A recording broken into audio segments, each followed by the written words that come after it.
अस्सलाम वालेकुम कदरमनो कतुनको स्तोरी द पख्तूनख्वा सरा तारिक वहीद यौ ज़ल बिया हाजिर दे उम्मीद दरम चे په صحت باندې به روغ جوړې او روجې به مو په خیر تیریږي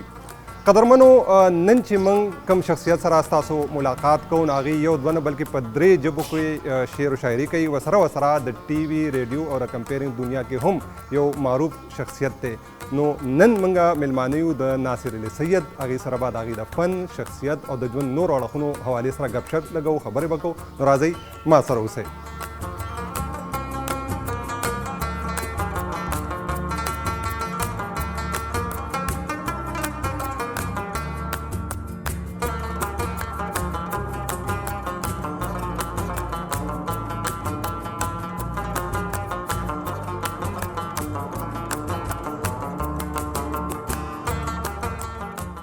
जी कतुनको नासिर अली सैयद साहब सरा नासियो अस्सलाम वालेकुम जी वालेकुम अस्सलाम ډیره مننه ناصر صاحب تاسو یو خو دا موسم لږ ګرم شوی دی روجه هم ده اوس پکې لاک ډاون پکې بیل لګېدلی دی نو ژوند ډېر لنډ تنګ شوی دی خو ستاسو غوندې شخصیت چې کوم یې سره چې کله ناست دي نو بیا ژوند ډېر ښه لګي کېدای شي چې داسې ستاسو دا غلط فهمي یا خوش فهمي ورته ووایم نه جي دا زموږ غالب ګمان دی دا چې غالب ګمان دی نو بیا ښه ده که دا میر ګمان وي بیا به مونږ ژړل غالب او میر کې ناظر صاحب شروعات به کوو لاول خو راته دا ووایي چې تاسو چونکې د پښتنې خاورې بچې تعلق هم د نوخاره کوډي سره دی لږ تعلیمي پس منظر بیا پروفیشنل لایف ته څنګه راغلی د دې خپل د خاندان باره کې خپل پس منظر راته لږ بیان کړئ ډېر شاته به تګ غواړي اکوړه خټک یو تاریخي ښار دی هرې حوالې سره د خوشحال خان خټک حواله تر اجمل خټک پورې مونږ چې کله په دغه کوڅو کې لوبې کولې نو کېدای شي دا یو ورکوټې غوندې کلی خو اوس خو ښاریا ده نه ځکه زه ورته ښار وایم ډېر وختو شو هلته مونږ سیند په غاړه چې مونږ ورته لنډی سیند هم وایو دریا کابل هم وایو په دغه شګو مږو کې مو لوبې مو پې کولې او بس بیا دی په زور باندې راولي نه دا خو سکول هم ویل غواړي نو بس بیا سکول کې واچوي خو زما سکول مدرسه تعلیم القرآن و دا دارالعلوم حقانیه کوړه خټک سره تړلی و دا د هغې یو سسټم ونه هغې سکول اوس هم شته های سکول خو هغه ټایم کې دا پرایمري سکول و او بس هلته نه بیا زموږ آغاز شو بس بیا ګورمنټ های سکول کوړه خټک اور اتم جمعار نه پس بیا لسم نه پس بیا ګورمنټ کالج نوخار نو دغه منځ کې بیا یو څو کاله څه زده کړی دپاره دارالعلوم حقانیه کوړه خټک ولاړو باقاعده دارالعلوم کې یس مطلب دا اعزاز حاصل دی چې شیخ الحدیث حضرت مولانا عبدالحق صاحب هغوی زده کړه وکړه ماشاءالله اور مولانا سمیع الحق صاحب او شیر علي شاه صاحب مولانا یوسف صاحب دا ابتدایي کتابونه هلته درس مکمل کړی و که نه مې وایي که چې تاسو سره د اوس د عالم دغه هم لګولی بلکې ما ته یاد شي چې زه دلته رالم نو چونکې هغه زمانه لږه بل شانتې وه داسې ټامي ټایپ ژوند مونږ تېرولو نو ریډیو پاکستان ته چې زه کله لاړم او څه پروګرامونه ما کول پکې لایو یو شو به مارننګ شو به ما کول ریډیو کې لایو هغه زمانه کې ډېر کم به کم دور عمر هم دا زه چې ښار ته کله رالم او زه ښار ته چې زه رالم نو دا زمانه د 67 68 او دغه زمانه ده خو ریډیو ته زه بیا رالم نو دا عقل 77 78 تقریبا 8-10 سال خو ما دلته ادبي ژوند تېر کړو نه پس نو هلته زموږ د کلي یو پروډیوسر هم و نواز رسد صاحب هغې ما ته څه پروګرامونه راکړل مذهبي نو هغې باندې باقاعده اعتراض وشو چیرې دا لیکو بڑا ټامي ټایپ پینټونه او لو اور پتې سنسنګ دینی پروګرام ته چې بیا چونکې خبر ومانه نو ما په ریډیو کې مطلب دی دا محمد دین صاحب شیرکوټي صاحب زه بطور ماډریټر ما دلته ګڼ شمېر پروګرامونه بیا وکړل هغه زمانه کې نو خالصتاً مذهب حواله وه او دا ستاسو شروعات لکه د ریډیو نه آغاز وشو کمپیر یس بطور کمپیر بطور ماډریټر یس بطور سکرپټ رائټر ما ګڼ شمېر مزاحیه پروګرامونه مو لیکل، ډرامې پښتو دا ټیم کې کې. تاسو سبق وی کالج کې وی؟ نه زه چې رالم ښار ته نو زه رالم ایجوکیشن ډایرکټریټ کې وم. زه چې نو ښار نه رالم نو زه بیا دلته ایجوکیشن ډایرکټریټ کې بطور پبلیکیشن اسسټنټ ما جاب شروع کړ. بیا مې ورسره سبق هم وی. نو بیا ما ماسټر چې کله بلکې ماسټر نه لږ یعنی پریویس ما کړی لا فاینل مې نو کړی چې ما ته جاب ملاو شو اسلام آباد کې. بالکل خبر شوم چې تاسو وخت چې کوم دی هلته ما ژوند ډېر یو حساب او ډېر او اهمه حصہ د ځوانۍ حصہ و جب آتش جوات جب آتش وغیرہ سارے جماعت نو بټو صاحب زمانہ وا نو اسلام آباد لکشان بدل بیا وروسته خو بیا حالات 10-11 سال مونږ باندې وکړو یو تور شپه مسلط شو نو هغې نه وړاندې حالات ډېر زبردست وو چې مونږ کله ولته هغه زمانه مونږ ولته نو زه بطور اسسټنټ ریسرچ افیسر انفارمیشن ډپارټمنټ کې فیډرل انفارمیشن کې ایم بلاک کې به زموږ دفتر و. نو هلته مې څو ورځې شپې تېرې کې یو څو کلونه. بیا زه رالم نو بطور ایډیټر منتھلی کاروان میاشتي د کاروان د پښتو رساله و د ګورنمنټ د انفارمیشن ډپارټمنټ نو هغې په ایډیټر په توګه باندې ما بیا یو 4 کاله کار دلته وکړو. تاسو جی خو لږ مخکې را د اکوړي کې تاسو د اجمل خټک صاحب دغه ګاونډي پاتې شوي غالبا. زه اجمل خټک صاحب زما د نیا بیبي کور او د اجمل خټک کور دوی د منځ هغه چنه شریکه نو مونږ چې به کله هلته وو ظاهره چوټیانې مې ټولې هلته تېرولې نو هلته یو تنور و هغې د پاسه به مونږ وخوتو هغې کور کې به مو ټوپ کړو نو هلته کور د خدای وبخي هغې به پړې مڼې کولې. نو دغه دوران کې اجمل بابا سره هم دغه شی او یې هلته هم هغې نه پس هم اجمل بابا حوالې سره یوه خبره زه دا هم کول غواړم چې مطلب دی زه هم نوم خبر بلکې شاید ډېر خلک به نوم خبر دی نه چې کله زما والد صاحب هغه جي سید دلاور شاه د الله وبخي هغه عربی فارسی پښتو هغه یو عالم ای به هلته زموږ حجره کې چې کله کېناستل د شپې نو خلک به ورته راغونډ شو نو هغوی به خبرې کولې. موږ ته اجازت نو زمانه داسې وه کشران به حجرو مجرو کې ډېر نه ناسته پاسته به یې نه کوله. نو ما ته یاد شي چې هلته یو هغه کړکۍ وه کړکۍ لاندې به زه کېناستم او ما هغې خبرې اورېدې دا زما یو شوق و یاره زما والد صاحب خلک دومره خلک ناست دي او دی یوازې لګیا دی وایي او دی اوري دا څه خبرې دي سیاست څه حواله ده نو هغوی خو دنیا هغه لټریچر او سره هغوی خبرې کولې. ناصر صاحب ستاسو لږ آغاز چې کوم دی باقاعده ادب دنیا ته راتګ هغه پښتو سره شوی دی خو زما په خیال کتون کې زموږ زیاتره هغې چې کوم ستاسو پېژنګلو نو هغه د اردو یا د هندکو شعر و ادب سره ده د دې د لټریچر سره ده. تاسو ته شهرت په اردو کې ملاو شو په هندکو کې ملاو شو ستاسو انټري چې کوم ده هغه د پښتو نه شو دا بدلون څنګه راغلی و دا جذر څنګه راغلی؟ دا ډېر مزداره کیسه ده خو دې کې منځ کې هغه یو اهمه کیسه پاتې شوه او هغه د اجمل خټک. اجمل بابا چې کله زما د والد صاحب کیسه مې کوله چې موږ خو هغې سره نو نور زیات نه خبرېدو چې څه کېږي. نو کله چې دا زما والد صاحب وفات شو نو هغې څلوېښتي باندې چې کوم موږ دغه غونډه ایښې وه یعنې د مشاعرې چې خلکو ورکې مرچي وې هغه زمانه کې چې څومره مشهور شاعران وو ټولو او خاص طور نو ښار چې کوم کسان وو د مردان چې رویل خان شو انور خان شو دا ټول به هلته راتله. یو وجه وه وجه دا وه چې زما مشر ورور چې ما نه امیډیټ مشر دی یا خو ما د پیر محمد صاحب خبره وکړه ټول نه مشر چې ما نه امیډیټ مشر و سید اعجاز بخاري خدای بخښلی هغه بیا ډایرکټر فلم اینډ پبلیکیشن انفارمیشن کې دا شاعر و د پښتو ژبې یو ډېر ښکلی یو خوږ ژبی شاعر و. خو اجمل بابا چې کومه خبره زه کول غواړم چې بیا بیا مانه پاتې کېږي لګیا ده نو هغه څلوېښتي کې اجمل بابا صدارت و هغه مشاعره کې هلته اجمل خټک صاحب یو خبره وکړه او هغه خبره مانه نه هېرېږي. نو دوی وویل چې یاره موږ چې به هلته تلو بله لږ نوم یې اخیستی و مانه هېر دی وایي موږ دواړه به هلته تلو نو شاه جینا باچا صاحب نه به موږ زده کړه کوله او ماښام او مازدیګر دغه میاشت کې او بیا چې کله ماښام مانځه ته به هغوی پاڅېدل نو بس بیا کور هم ته لاړل. نو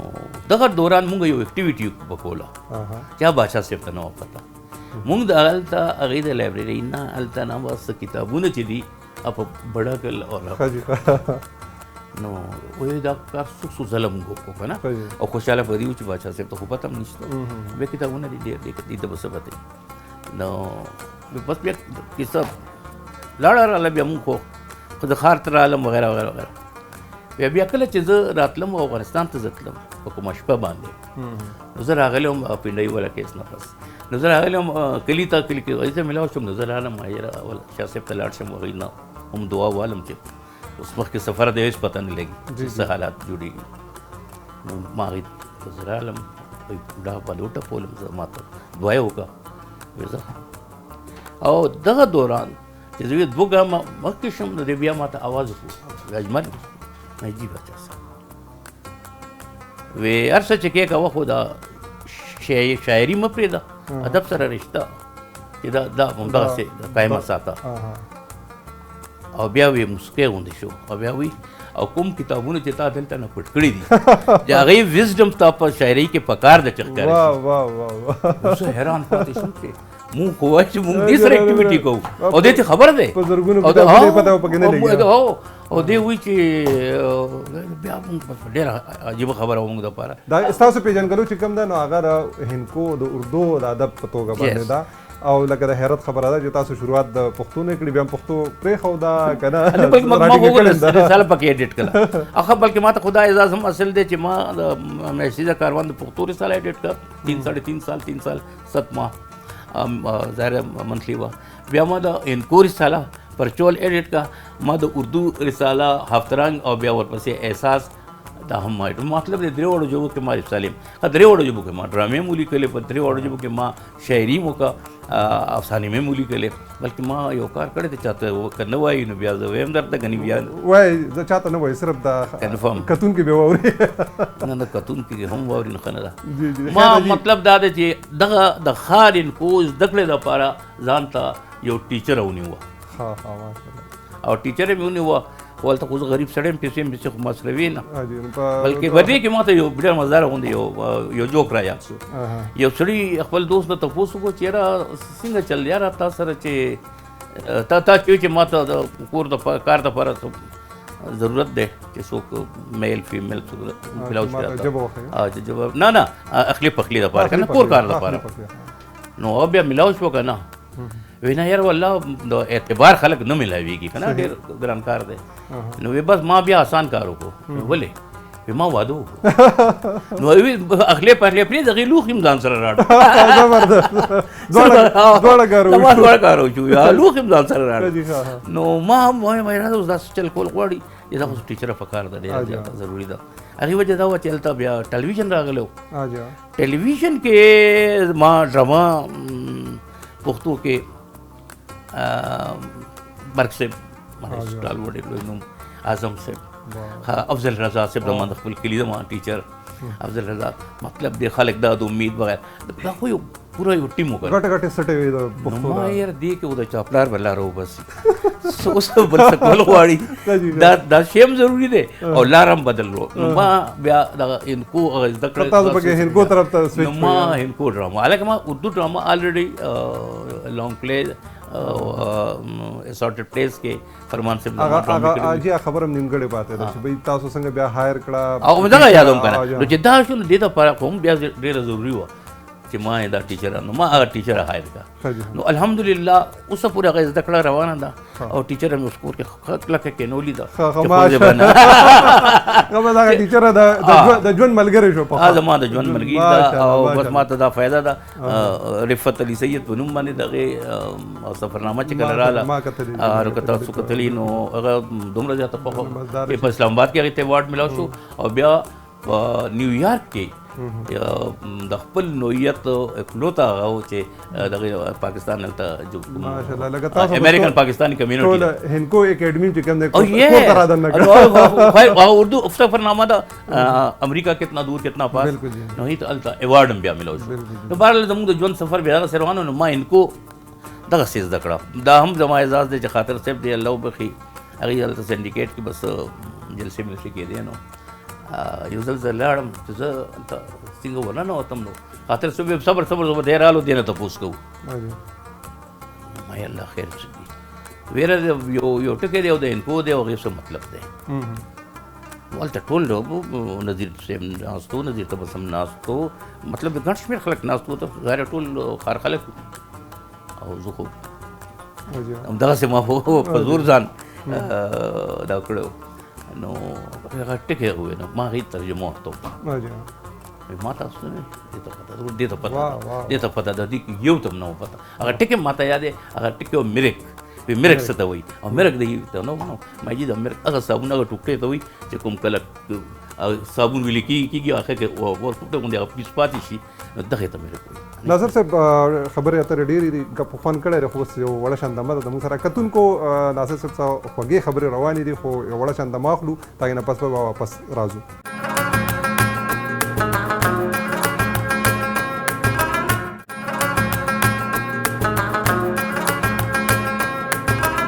انسان خو ډېر زبردست انسان دی، هر کله چې موږ سره ملاویږي ډېر یو ښه اخلاق سره، ډېر یو ښه طریقې سره. موږ اکثر داسې زو راځو علاقه ده که نه لاره کې، نو کور سره دی اکثر ناست نو ډېر یو زبردست انسان دی. تپوس کوي، اواز سلام دعا کوي، د هر څه تپوس کېږي څنګه یې ښه خیر، داسې سلام دعا ډېر زبردست طریقې سره کوي، ډېر یو ښه اخلاقي انسان هم دی. جی قدرمنو، بیا هر کله د درې ژبو شاعر، لیکوال، محقق، سکالر ناصر السید صاحب سره ناسو، د خبرو اترو سلسله روانه ده. ناصر صاحب موږ وختي خبره کوله په پیله نشست کې چې کوم ستاسو کوم سوچ شوی، تاسو خپل بیک ګراوند بیان کو چې هندکو طرف ته څنګه راغلی. په پښتو، اردو او هندکو کې تصنیفات څومره دي، نثر څومره دی، نظم څومره دی؟ یو خو ماته یو ستاسو یو کتاب یاد دی، هغې مخکتن زه په خپل هم راغلی وم، د اردو چې کوم مستغه شو شام فریب، شام فریب دیتی دې نه علاوه شام فریب دیتی زما د شعري ټولګه ده، شعري مجموعه ده، او مطلب ما ته دا اعزاز یقینا حاصل دی چې شام فریب دیتی دا چې کوم ډېر لوی د پاکستان پرسټیجس ایوارډ دی، عکس خوشبو ایوارډ چې پروین شاکر ایوارډ ورته وایي ملاو دی، او اباسین آرټس کونسل ایوارډ ته ملاو دی. بیا د هغې مخکتنه صرف نه صرف لاهور کې غالبا لاهور کې مو شوه، پېښور کې مو شوه، باره مو شوه. نه ما ته یاد شي چې هغې په ټول ملک کې لکه مختلفو ښارونو کې او هلته په نیویارک کې، په نیو جرسي کې، ټولیډو کې، فینکس کې هغې مخکتنې وشوې، هغې سره ماښامونه هلته چې کوم په هندکو کې څه داسې؟ نو هندکو خو زما لومړی کتاب همغه دی، زندگی همغه کتاب دی. زما اراده وه چې زه د هندکو څومره سندرې ما لیکلي چې دا زه یو ځای کړم، او دلته سید ګیلاني صاحب خپل څومره سندرې چې هغې لیکلي وي د هندکو، هغه کتاب راغلو، ډېر ښکلی کتاب راغلو. نو دغه ورځو کې هغې ما ته کتاب راواستلو چې دې دپاسه څه ولیکه سریزه، نو بس بیا ما خپل هغه سلسله ترک کړم، سید صاحب کتاب دی راشه ډېر او فلمي حوالې سره خو ډېر لوی نوم و، ډېر ښکلي سندرې یې لیکلي دي. نو ما فلحال خو هغه رخه وکړه. ها بل اړخ ته د کتاب د هندکو خبره کوم نو دې کې یو خبره هغه ټایم ما د رئیس السادات صاحب کړې وه، هغې دې باندې یو خبره کړې وه او ډېره مزدار خبره وه، ستاسو د هم د یو خبرې جواب دی. هغې اردو زده کړه دلته، او ډومبۍ مقاله چې هغې کله ولوسته په یو تقریب کې، هغه زما د کتاب باندې وه، زندګي باندې. هغه باقي خو خیر چې څه ووې، خو یوه خبرې ډېره عجیبه وکړه، هغې وی چې زه حیران په دې چې ناصر علي سید مورنۍ ژبه پښتو، بیک ګراوند پښتو، آغاز یې د پښتو نه کړی دی. بیا چې د دې وجه شهرت ملک کې د ملک نه بهر هندوستان، ترکی یا امریکا، نو هغه اردو ده. لیکن هغې د ژوند لومبی کتاب چې دی دا په هندکو کې رالو. وی ما په دې سوچ کولو چې یاره دا داسې ولې وشو، نو د دې ډېر آسان جواب ماته میلاو شو. ما ته پته ولګېده چې چونکې زما خبر جواب هم دی، وی چونکې چې زمونږ کوم روندار ده رفت علي سید، هغه چونکې هندکو سپیکینګ ده، نو دې بجای دی نه چې خپل هغه وجه شهرت ژبه کې یا مورنۍ ژبه کې کتاب لیکلی وی، د لومبی کتاب بیګماتي حوالې سره، نو وی دې نه تاسو اندازه ولګوئ چې د دې غریب با کور کې څه حالت وي. لکه دا مجبوري مجبوري ده، او دا به غالبا د مورنو ژبو نه علاوه اولنی کتاب چې بیګمات ته ټریبیوټ، دا رئیس السادات صاحب دا خبره زبردست ډېر دې نه اندازه کېږي چې کور کې د دې څه حیثیت دی. زبردست مېر، او دا به لکه د بیګماتو بالکل حوالې سره اولنی کتاب وي او اخرې به هم او یقینا. نو بیا اردو کې زما تنقیدي حوالې سره ادبي کالمونو حواله سره د اطراف په کتاب هم رالو بیا محبت بےقرار ہے هغه د مجموعه ده چې کوم خلکو شامل فریب دیتی ہیں یا زمان پر ځوان باندې نو هغه ځان له یو کتاب او بیا طه خان صاحب ترجمه کړی ده د رحمان بابا جی جی او رباعیات خوشحال نو ځان لنا بلکې پاکستان نیشنل بک فاؤنډیشن چې کوم دی دی ماته دغه ټاسک راکو چې دغه کتاب انتخاب او دغه کتاب انتخاب سره د خپل مقدمه ته مونږ ته نو هغه دوه کتابونه رالل هغه کتابونه مطلب چې کال په کال کتاب مله کیږي اوس کرونا د وجه دی کالو نشو نو دغه اپریل موسمي نو هغه یو ظلم 2000 کې چاپ شو بیا 2000 تعداد کې چاپ شو او سټیل هم اوس ماته ضرورت یو څو کاپیانو نو په خبر کې نو بیا ما اسلام آباد کې البته ډېر مشکله باندې کتاب خوشحال رباعیات را پیدا کړل دا راته ناصر صاحب پښتو نه تاسو شروعات وشو بیا چې کوم هندکو شو کنه چې کوم متبرکه جبه ده او سره بیا اردو شو دغه شو کوم جبه تاسو له ډیر خوند درکو کوم یو خزه مورنۍ جبه سره یو لازمي خبره یو روحاني تړون یا هوی یک هیڅ شک نشته په کوم جبه کې په اردو کې پښتو کې یا په هندکو کې چې کله تاسو نظم یا نثر تخلیق کړئ نو تاسو له خوند درکړئ یا تاسو کله لیکل کوئ نو تاسو له خوند درکړئ اصل کې چونکه زما زیات لیکته دی په اردو کې دی دغه حواله سره او بل دا چې رسایي هم ډیر خلکو ته دال دی دا وجم دا او بل دا چې کله چې اردو لیکم نو زما ذهن کې ډیر خبرې وي نو هغه کې د کته سو اکثر کتلی نو هغه د پښتو محاورې مرادي هغه د هندکو محاورې مرادي نو پورا شعوري کوشش بلکې ماته یا چې ما د ټلویزیون لپاره یو پورا سیریل د هندکو لګلو او هغه د پښتو په یو متل باندې بیس کېدو نو مطلب د ما خپل دا رقم کړ او د کمپیرینګ تاسو خبر غوړو دي کې ماته یو خبر دم یادېږي چې دما چې کوم اعزازات دي د کمپیرینګ یا د هوست ټلویزیون او ریډیو کو اوکے سټیج حواله سره نو دا دلته په پیښور کې نشترحال جوړ شو نو نشترحال رومبه شو فرست شو دا د دې ماته اعزاز حاصل د جامه هوست او دا د موسیقي پروګرام او خبرې دي ته ما کوم خلک راوختل لوکل خو ګلریز تبسم جبین کذل باش غرض کې فرزانه و وغیرہ ما دې لپاره مهدی حسن او فریده خانم هم راوختل ها دا کله چې اوپننګ شو یس د دې اوپننګ شو هغه چې ما رینج کو نو یې کې مادات وکړم راوست لیکن کوم اعزاز دې ما لپاره چې ما په دغه نشترحال کې دلیپ کمار شو هم هوست کړی دی یس زما دا هم اعزاز دی ناصر صاحب تاسو په کوم ادبي هلې ځلې دي یا نور چې کوم دغه دي سرګرمیانې دي ادبي پای کې تاسو بهر ملکونو چکر کوم ملکونو تم چکر وایي زه ترکی ته لاړم زه انډیا ته لاړم سو مینی ټایم لاړم اور امریکا ته تقریبا ما په خیال چې څومره ادبي مراکز دي اردو کی نئی بستی ورته وي کاغه هیوسټن دی کا ایل دی کا نیویارک دی کا فینکس ټولیډو ټولو کارونو ته د ګرځېدلم ډېر زیات بلکې تقریبا د تیر شوي 8-10 کالو راڅخه زم ریګولر ایوری ایئر 2 میاشتې 3 میاشتې 4 میاشتې ناصر صاحب د مشاعرو چې کوم کلچر دی پخوا باندې وخت موږ خبره کوله کنه چې تاسو چې تاسو په اخو تاسو فیملی تر هغه پورې چیرې لګا په غم خادو کې موږ به ورال کتل په کلو کې زموږ د یاداشتو خبره ده چې خادیانې وکړي دی پای کې شاعرانو ته به ډېر درانه کتل اوس هغه کلچر ټول ختم شو څه وجه کې دی چې تاسو څه ګڼئ نو کیسه داسې ده چې ما په خیال کېدای چیز غلط یم ما په خیال موږ اوس لږ تعلیم یافته شو دا نفسا نفسي ماده پرستي نه زه بل خبر کول غواړم موږ زیات تعلیم یافته شو زیات علم مو زده کړم نو شاعري ضرورت پاتې نشو شاعري ضرورت پاتې نشو زه اکثر کوټ کوم دا خبره محسوس زله کړی دا چې هر کله چې هغه زمانه کې چې ما په خیال د ایجوکیشن چې ما په خیال 2% یا 3% نم زیات نو په هغه زمانه کې چې خلک بیخي پړه لیکنیو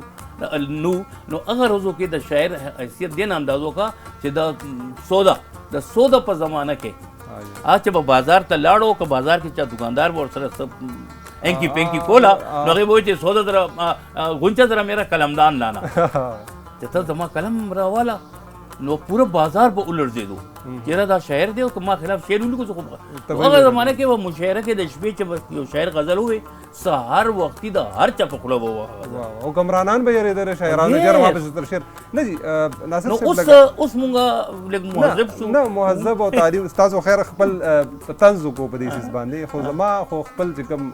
څنګه لږ ډېره پوهه ده فنون لطیفه دا د ژوند علامت دی دا چې ژوند نه وباسي نو یوازې دا نه دی چې هر انسان راغلی وخوره اوس که جامې واچو بس بیا زه دا خو ځناور دی دا ځناور دا ځناور فنون لطیفه دا د ژوند علامت دی د انسانیت علامت دی آیا دا نقصان نه رسوي لکه زمونږ دغه ته زموږ معاشرې ته لکه موږ سره اواز نشته د جذباتو اظهار نه کېږي هغه کېږي خو ډېر کم توګه باندې کېږي شاعران هم شان کم شو ماحول هم ورته هغه شانتې دغه نه دی نقصان تاسو څه ګڼئ چې فرض ګوره غټ نقصان دا دی چې دې ټایم ته په خپله معاشره کې بلکې پوره نړۍ کې وګوره دا چې کوم دا اړې ګړې ته ګوري د دې بنیادي وجه دا ده چې موږ د دې فنون لطیفه نه یو خواته شو ناصر صاحب دا راته چې ناصر علي سید چې شاعر ادیب نه وي لیکوال نه وي او بیا استاد هم نه وي نو څه به نو الحمدلله بیا به مړو وایي چې دا هر څه ژوند دی دا خو هر څه ژوند دی چې دغه ژوند دغه کورنۍ کې زه نه وی مطلب دا هم ګوره اتفاقات دي او د الله تبارک وتعالی ډېر لوی کرم دی که زما کورنۍ دغه ادبي نه وی یا ما ته خپل د مشرانو نه سپورټ نه وی ملاو شوی نو یقینا ډېر خلک ګرځي نو نه تاسو بس خپل خامخا ځوانۍ کې جذبات احساسات وي خواهشات سمو چیرې سیول سروس ته پراپر تللی وي هغه ټایم کې تاسو بیا وروسته ډېر وروسته راغلی نه بیخي نه بکاز زموږ ټول عمر ډېر زیات ریلیکس پاتې شوی یم او زه اکثره هم اوس هم بلکې خپل بچو ته هم ویم زه ته وایم چې یار یو خبره یاد ساتئ نن سبا خو هر ټایم او هر لحظه داسې ده چې سړی هر لحظه یو نوي هغې ته امتحان ته مخ کېږي او یا دړکې هم دي نو زه ورته وایم چې کم از کم ما حوالې سره دا خبره بالکل ولیکئ چې زه زما په لایف کې ریګریټ نشته چېرته دغه خواهش نه دی راغلی چې ما سره دا شي دا نو نیور یو درویش غوندې بس دا بره نه کېږي د الله دا راته ووایه ناصر صاحب د دې خوشطبۍ لکه موږ چې کله تاسو کتلې څونه مودې نه زه تاسو وینم بابا ستاسو په تندي باندې ما چېرته مړاوې ونه لیدو هر وخت مسکان وي خوشطبي وي دا جنیټک سیز دی دا یو فن دی څه سیز دی دا فن خو خیر نشم ویلی ورته راکه فن انګریزي ولني نو اټس کوایټ فني نو لیکن دا ده چې آی ډونټ نو دا زما مطلب طبیعت کې چېرته نه جنیټک سیز دی لکه تاسو وایئ چې لکه ژوند ډېر پر سکون تېر کو خواهشات هم ډېر لرې ساتلي خدای وبخي هغوی هم دغسې همیشه هغه ډېره پړه لیکه نه وه سکول ته چېرته نه وتلي صرف هغه بلکې هغوی بیا هم زموږ نومونه به یې ولیکل نو پښتو چې څومره محاورات څومره روزمره زما په دې ژبه باندې د ماشوموالي نه تر دې دمه راځي دا ټول ما د هغوی نه زده کړه کړې ده ولې چې هغوی گفتگو به انتهایي با محاوره وه او د پښتو دا څومره متلونه چې کوم دي دا ما هغوی نه زده کړې تا ته چې لکه استادۍ خبره وکړه یو فیلډ ته زه لاړ شم یو دفتر ته زه لاړ شم هلته یو سټوډنټ ما ته وایي بلکې اکثر خو ما سره دا لوبه هم کېږي چې چاته غمخواري نه دی سړی لاړ شي بلته څوک راشي یو ځل زه ناست وم یو ډېر بوډا غوندې سپین ږیری سړی سره نو هغه ورو دلته کټ کې ناست وم دعا ته ناست وم نو تاسو ورو رانږدې شو ما وکتل ورته ما یکدم پاڅېدم ظاهراً مشر سړی رالو نو ما ته وایي زه مو نه پېژنم چې شاګرد یم ستاسو ما چې بل چاته ووایي بل چاته ووایي زما عمر پکې پته ولګي دا څه وی ما بل چاته ووایي نو کیسه سے دا احترام دا مینا چې کوم خلکو ما ته راکړه الله په کرم باندې کېږي ناصر صاحب دمې ته ځو خو دمې نه مخکې آخري مختصر غوندې جواب راکوئ په شعر او ادب دنیا کې دغه چې کوم د لیکوال دنیا ده چا نه متاثره یو شخصیت را ذکر بیا نه درې دي درې راته ها یو غالب بل غالب او درېم هم غالب واه واه واه د دې نه مخکې وروسته څوک نشته ټیک ده ها جی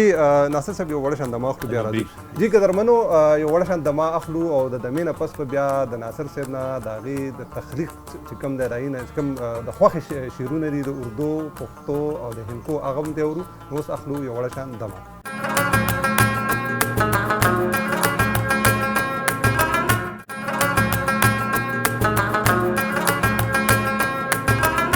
फर्स्ट ऑफ ऑल मैं ये कहूँगा कि मुझे जो है ज़्यादा अपॉर्चुनिटी मिली पापा के साथ करीब रहने की, उनके साथ इंटरेक्शन मेरा ज़्यादा रहा। जब मैं टेलीविज़न जाता था ड्रामास के लिए या शोज़ के लिए तो पापा मुझे लेके जाते थे। एंड जब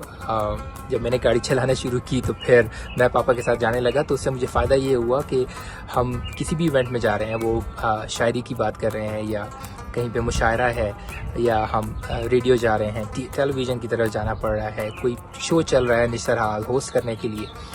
तो वो एक मुसलसल साइकिल चल रहा था जहाँ पे मुझे सीखने को चीज़ें मिल रही थी और मुसलसल वो लर्न करने का एक प्रोसीजर जो है वो साइकिल जो है तो चल रहा था। और उसका सबसे बड़ा फ़ायदा मुझे ये हुआ कि जब मैं पाकिस्तान से यूएस आया तो मुझे किसी किस्म की एहसास से कमतरी का एहसास नहीं हुआ। एंड मैं इस फास्ट एनवायरनमेंट के साथ ऑटोमेटिकली वेरी क्विकली एडजस्ट हो गया था।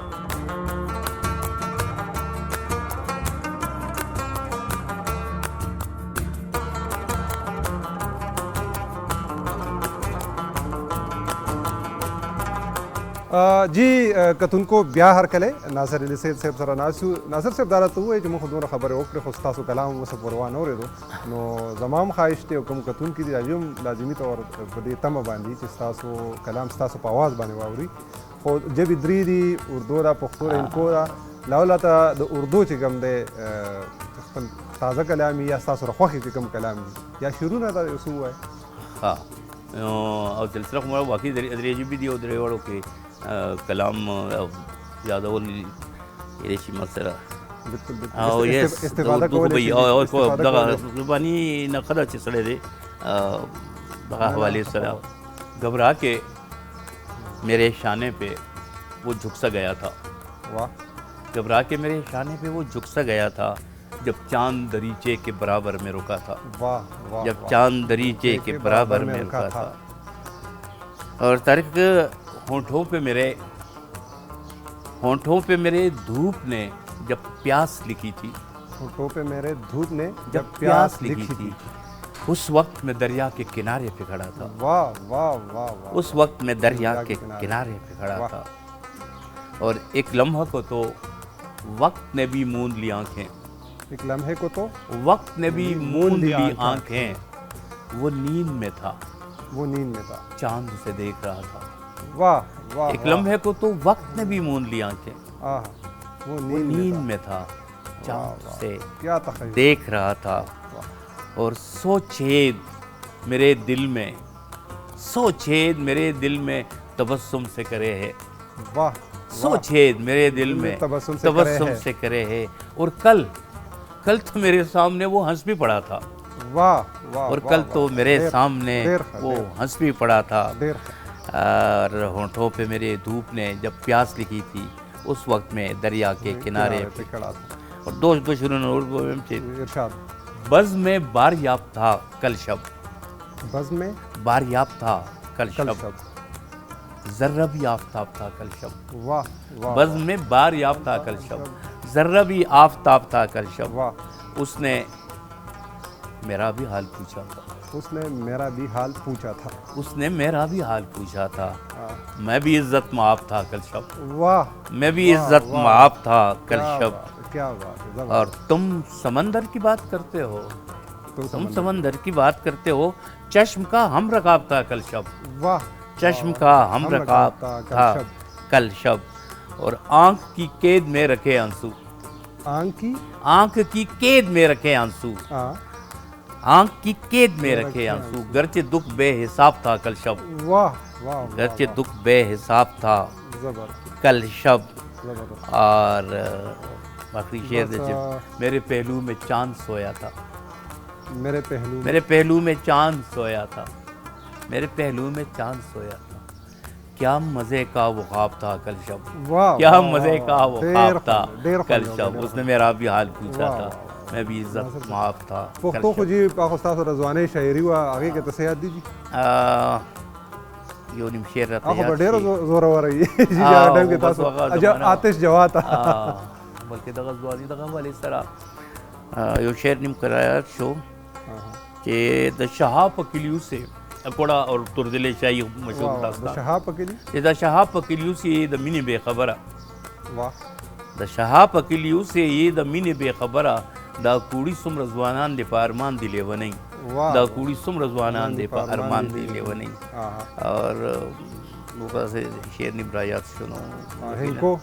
इनको के यस से उन्हें शेर के दिन कुम ब्रायात सी बारिश खिड़खिड़ हंसदी पई है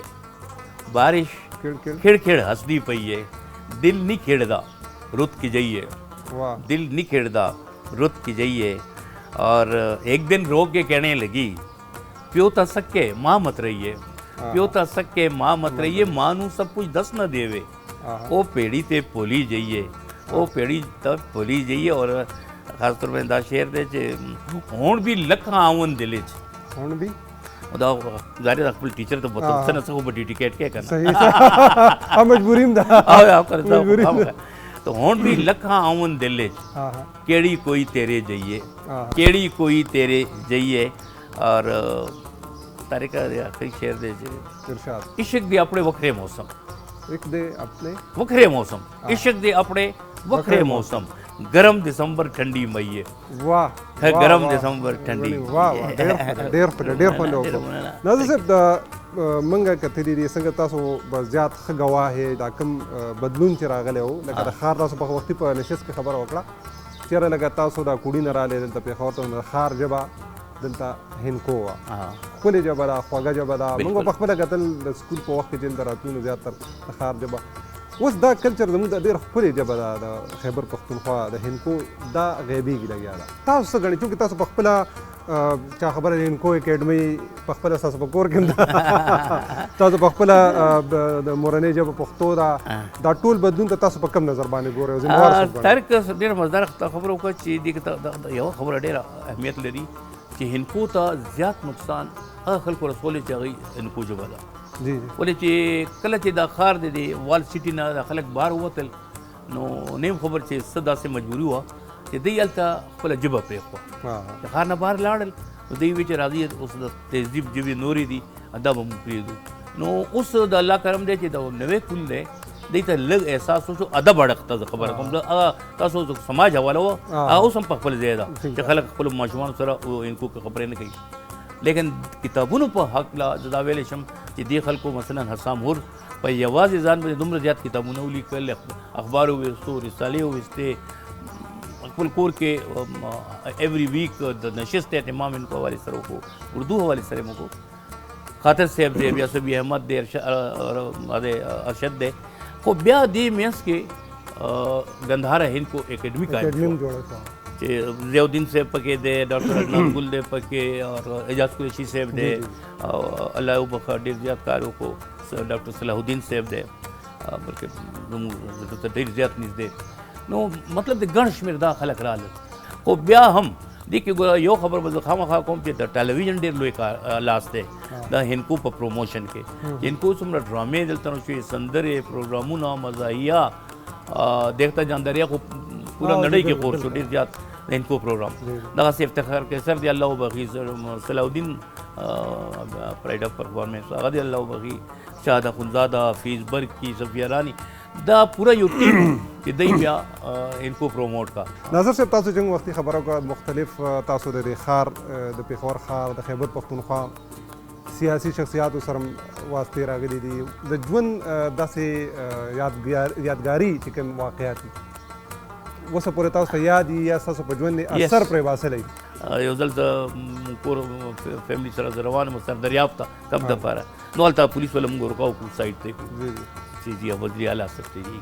تېرېږي نو تاسو خبرې چې هغه تېر شو موږ بیا هغې نه پس رالو هغې نه پس موږ په بنګلور پارک کې فنکشن نو ما ته شرپا هغې کې او آفتاب شرپا مشر میلمه و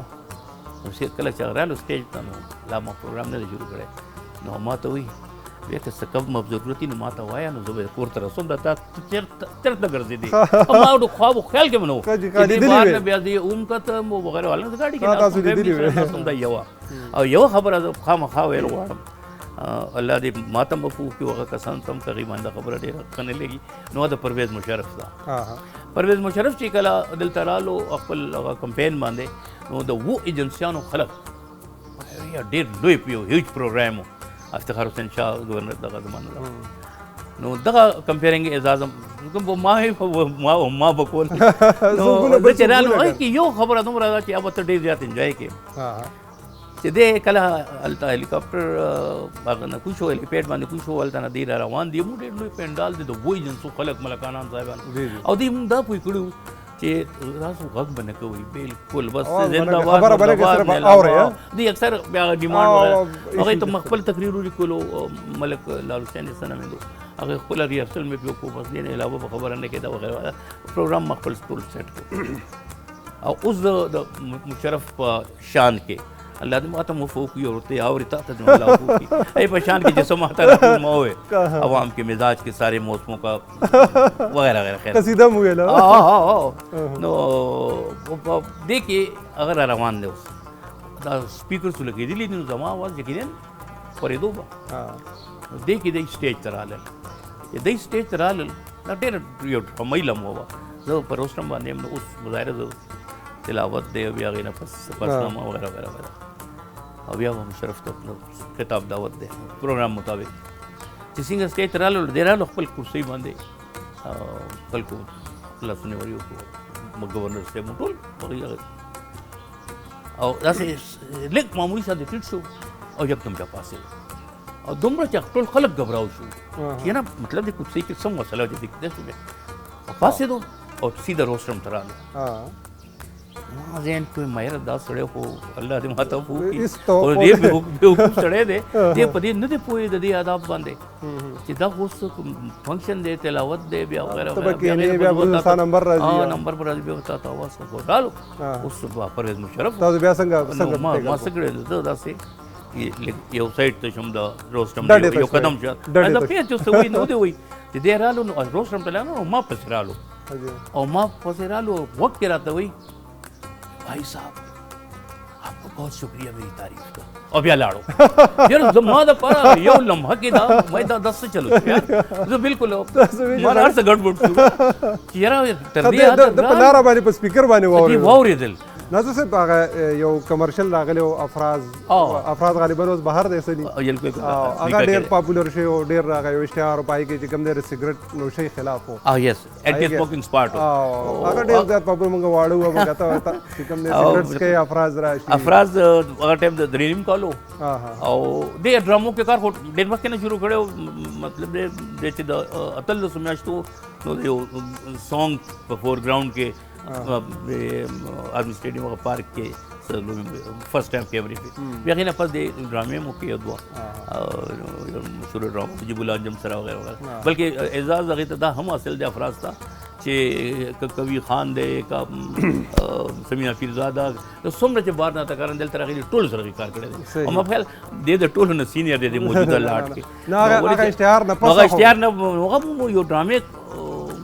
خو جو ډرامه نه ایره درنه هغه ډرامې نه خاص کړی نه موږ یو ډرامې ته تلو نو الته موږ کینټین کې ناست نو دیتا خیال شو زموږ نو دې اسه لګیا ولا سه کول نو الته مو یو ایډیا نسیم جان سے تو چاہتے یو سلاٹ ملا شو نو بات ہو بیا فرشیر دی الله بخیر ایته ہوئے تو یاره وہ ناصر سے پوچھا اس کے پاس ہے کہ نو ماں اور تجھے ایسا کرتے ہیں لیکن اب میں دیکھتا ہوں کہ افراز اب آمادہ ہو جائے لیکن چلیے آپ آئیں ابھی نہیں گھر آتے ہیں اور آپ کے ڈرائنگ روم میں کرتے ہیں تاکہ اور ڈرائنگ روم تو ماں دے افراز ہم نو اب افراز کوئی کو میں یار بس بیٹا آپ نے کچھ کرنا نہیں ہے بس مجھے دیکھ کر اور پھر یہ کر کے اچھا اور اب بڑے جاتے خبر ہے ٹائم نہ کھولے اچھا ٹھیک ہے ہو جائے گا ٹھیک گرانکار تمہارا ٹیکس والی سمجھ یار یوگ ہو کیوں شو نسیم جان تم میں یار دا سگریٹ بند هغه ما ته دا بیان کوم پلار دا دم بس ټیک دا نه ناسي دا چې هغه اشتهار دومره مشهور شو دومره زیات چې بچے بڑوں سے اثر لیتے ہیں نظر صاحب خبره ډېرې دي خوند ډېر کې وخت کمې دی تنګې دی آخري یو مختصرا دا راته ووایي چې څه پیغام ورکول غواړئ هم پښتون چې کوم کتونکي دي او نور چې کوم د خیبر پښتونخوا اوسېدونکي دي مختصرا تاسو څه ویل غواړئ څه پیغام صرف او صرف یو خبره او خصوصا دغه دور کې چې موږ اوس سالو په کوم دور کې نو دا دور چونکې لږ بیخي بدل دی نو پکار ده چې موږ لږ توجه دې ته وګرځو ما وکتل ما په کلمونو هم ګڼ شمېر ولیکل چې خلک بیخي دا سیریس نه علي دا یو ډېر خطرناک یعنی وبا صورت دی نو وبا په صورت کې سړی ډېر زیات پکار ده چې ودس کوسي او مونږ دغسې هغې ته ځو فنکشنز ته ځو کور کې هم کوو دغسې ګڼ شمېر پروګرامونه کوو لګیا یو نو زما خو دغه ټایم کې بلکې زما نه ستا هر چا به دغه یو خواهش وي چې دا څومره خلک چې دي چې دی دې کم از کم په دغه کوم آداب دي پښتانه خاص کر پښتانه په خاص طور باندې پښتانه خو اوسه پورې سره بیماری نه کوي نه کوي سیریس نه دي دا سیریس نه دي او هغې ذهن کې دا خبره ناسته ده چې یاره بس چې کومه شپه په ګور ده نو هغه په کور نه چې کېدی اسباب به درکوي الله تعالی عقل درکړی ارے دې مطلب دا خو نه چې ته په جي ټي روډ باندې سملې او ټرافیک روان وي ته بس الله مې بچ کړي الله شته او که بس راغلي وي دا غلطه ده ډېره مننه ناصر صاحب ګرانو کتونکو د ناصر صاحب سره خبرې اترې وشوې او د هغې د شخصیت زما چې خپله کوم اندازه ده نو موږ د هغې شخصیت نیمه حصه هم اوسه پورې دریافت نه کړه بیا که چېرته ژوند او خیر و د هغې سره به بیا یو بله موقع کې نشست کوو اوس به تاسو نه اخلو اجازت تر بل پروګرامه پورې تر هغه پورې د الله په امان